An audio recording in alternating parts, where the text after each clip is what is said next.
Welcome back, everybody. Matt the Matt here. Hope you're doing well.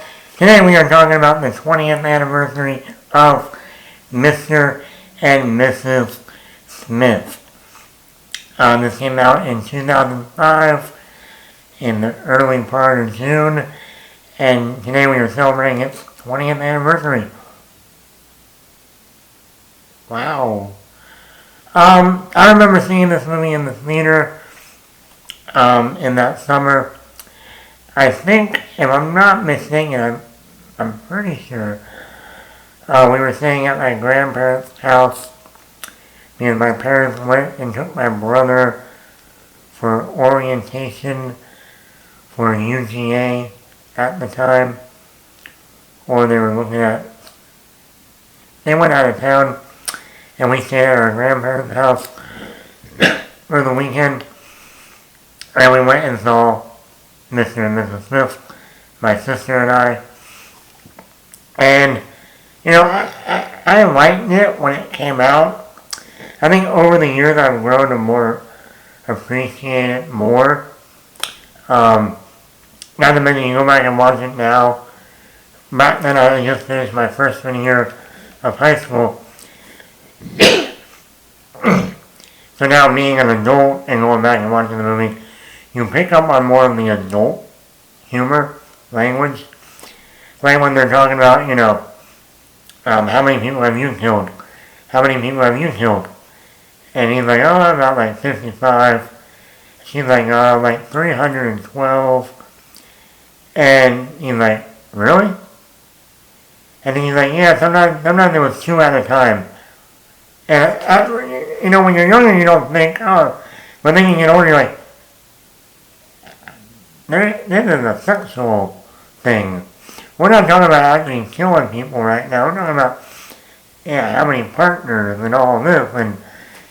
Or when he's like, oh yeah, before I met you, I was married before. And we're thinking, well, yeah, Jennifer Aniston. But yeah, this is a fun action movie and a comedy.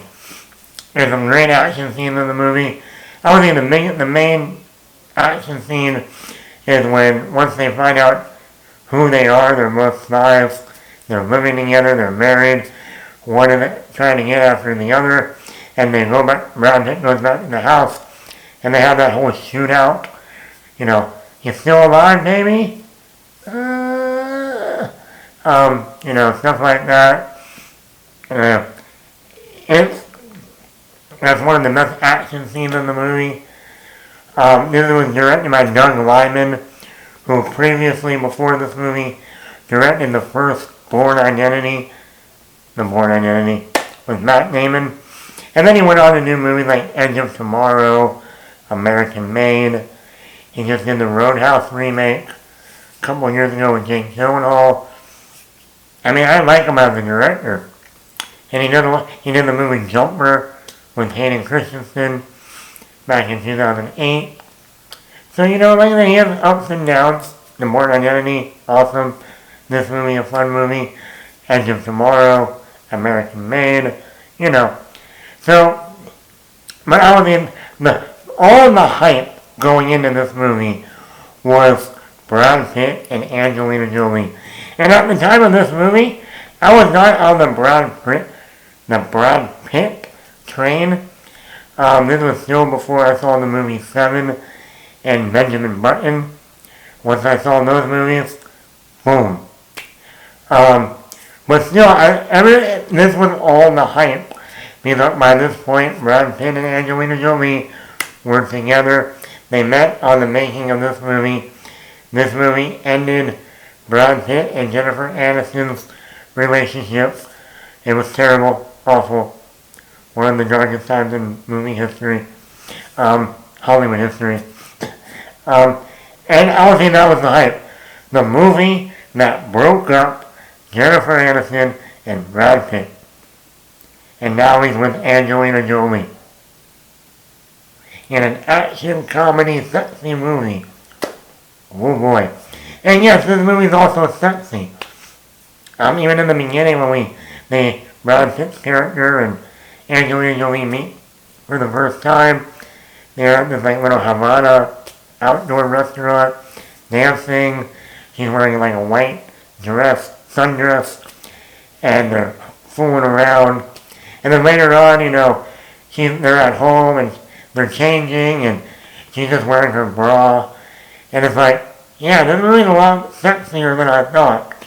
And then even after they have their big fight, then they make up, and now they're fooling around in the kitchen. She's wearing one of his shirts, halfway unbuttoned. They're making out on the floor. Yeah, this movie's pretty sexy. It has some great action scenes. It's sexy at the same time.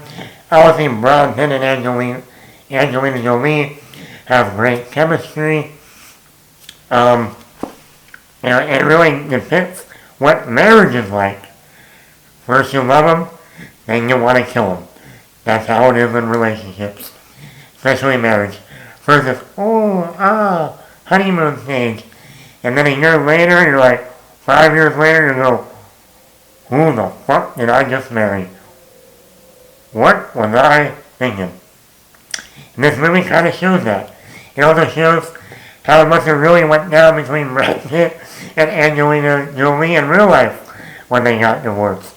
The humor. This movie has full of humor, and the MVP of this movie is our boy, our Vinny boy, Vince Vaughn.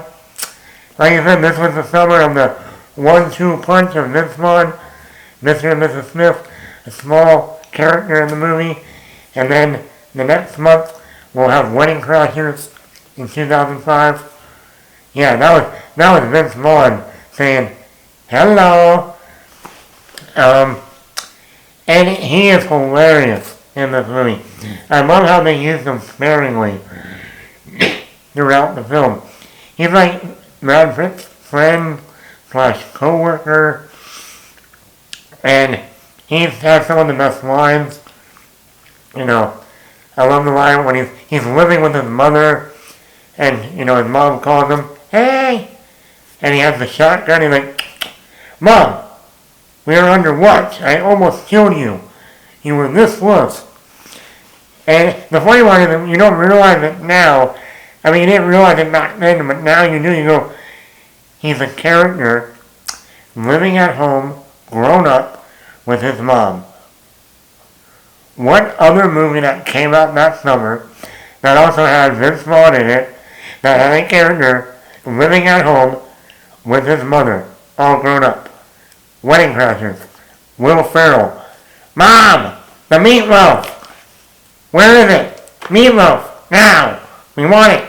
Now! I never know what she's doing back there. This one is playing practically the same character that Will Ferrell is playing in Wedding Crashers. It's kind of funny. And it's the same summer in the same year. That's hilarious. And you go back and watch this movie now, and there's actresses in this movie that were practically nobodies at the time. Jennifer Morrison. She was only known right now at the time for the TV show House with Hugh Laurie. Then you had Kerry Washington, who has a small role as Angelina Jolie's partner, co-worker. And then, she just came off of Ray, the Ray Charles movie in 2004. But still, Kerry Washington was still, and she was gonna be in the reboot Fantastic Four movie that same summer with Jessica Alba, Ian Bruford, Michael Chiklis, Chris Evans, but that was not till July. So Kerry Washington was pretty much brand new. And even Michelle Monaghan is in literally one scene of this movie. One. She's like a techie. And she's in one scene with Brad Pitt. And you look now, Michelle Monaghan only had one scene in this movie at the time. This was before God Made Me Young. This was before Maid of Honor. This was before so many, True Detective, season 1, and so on and so forth. But now we think of Michelle Monaghan, we're like, she only had one scene in this movie. This is one of those movies that will always go down. And like I said, going back to the acting and the house fight, the car chase on the highway, that was a really good one. So the acting was good. This is still one of those movies that I go, how did they never make a sequel to this? It made money. It was well received. It had the great chemistry of the actors, the action, the humor, sexiness, sexy time at times. How did this never get a sequel? Now, of course, the director has come out recently when they had the Mr. and Mrs. Smith Amazon show a couple of years ago, and he said, well, we didn't know how to make a sequel. I mean, the whole idea of the first movie was this couple that's married don't know that they're spies until they have to kill one another, and they finally realize what they do for a living, and that's the whole premise of the movie.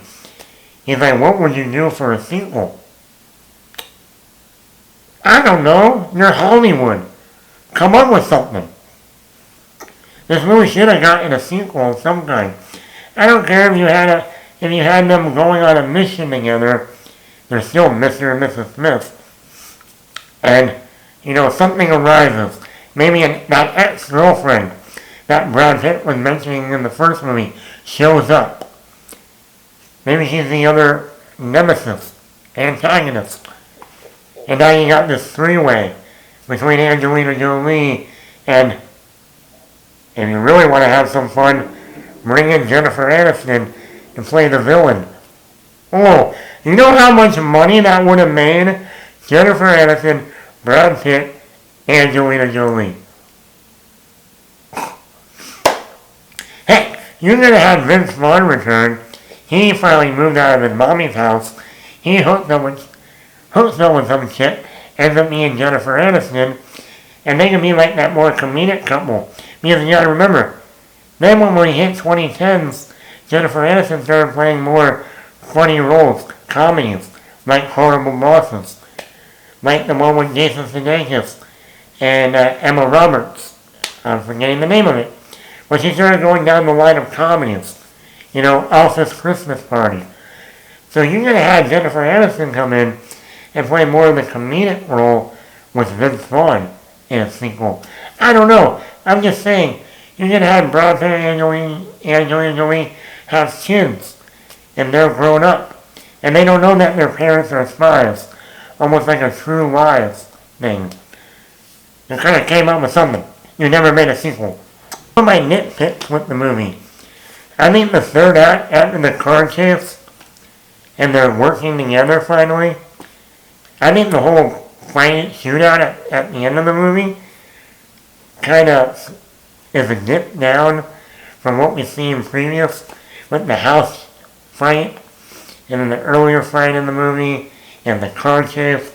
I just think that third act, that last 10 minutes, is 15 minutes is kind of... And then they cast Adam Brody in this movie as this tech guy that they're actually going after. And the thing with Adam Brody is, at the time he was just finishing, or in the middle of shooting season 2 of the OC, as playing, Seth Cohen. And you can easily watch this movie and tell he's still in the Seth Cohen mind, head. Because he is basically playing Seth Cohen in this movie.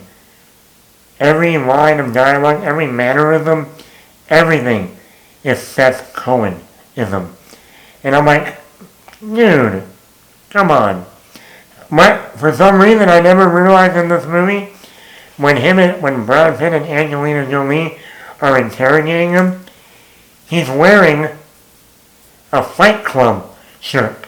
The Fight Club logo with the soap. I was like, how did I never realize that 20 years later? And there's Brad Pitt trying to interrogate him, and he's wearing a fucking Fight Club shirt. I mean, come on! How did we not notice that? Maybe all you did, and I was just, well, forgive me. I didn't see Fight Club till I was in college. So when this movie came out in 2005, I didn't know the name Fight Club. Because guess what? What is the first rule of Fight Club? You don't talk about Fight Club. So no one was talking to me about Fight Club. So there you go. This is a fun action comedy. However, I truly don't know why they never made a sequel. The thing is with Angelina Jolie, I don't get is what is with Angelina Jolie and not getting sequels to her action movies. Mr. and Mrs. Smith, Wanted, Salt. No sequel. And then you put Angelina Jolie in an action movie, gone in 60 seconds. No sequel. The only sequel she's ever gotten is Tomb Raider. And why? That first one sucked. But yeah, I don't get why this never got a sequel. Even when Brad Pitt and Angelina Jolie were still married, still together for years, you should have still made a sequel when they were together. Now, that will never happen. But then, you could have. I know they went on to do a TV series. I would rather them do a reboot movie and bring in, like, I don't know, Glenn Powell. I know everyone's going after Glenn Powell. But have Glenn Powell be like the son of Angelina Jolie and Brad Pitt. That could work. I don't know. I'm just saying. Let me know in the comments. Are you a fan of Mr. and Mrs. Smith from 2005? Is this one of your favorite movies? I'm sure Brad Pitt and Angelina Jolie don't like to go back and watch this movie anymore. I wonder why. But let me know in the comments below. Matt the Mad here. Hit the like button. Hit the subscribe button. Are you going to watch this on the 20th anniversary today? Or